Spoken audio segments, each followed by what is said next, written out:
Showdown inspection sa kapulisan sa mga ekipo sa Mandaue City Police Office. Gipahigayon kanang buntag.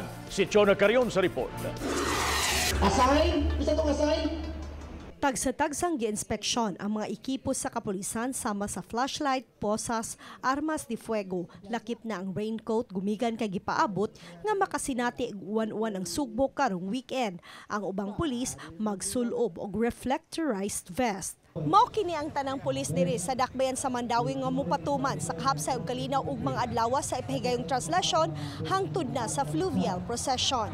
Ang maong mga pulis gididaan sa pagdala og cellphone, magsulob og shades, sling bag ug nagbitay nga yawi sa bulsa.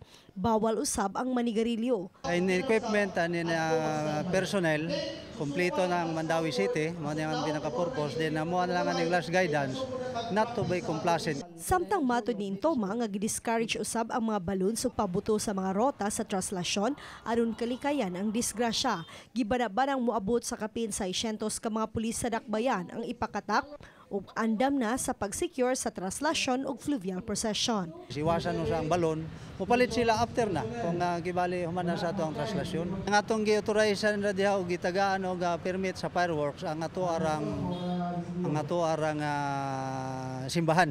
Doon na nangayo ang gibali nga pasalig sila og fireworks display. Uban ni Godfrey Rilien, Chona Carion, Balitang Bisdak.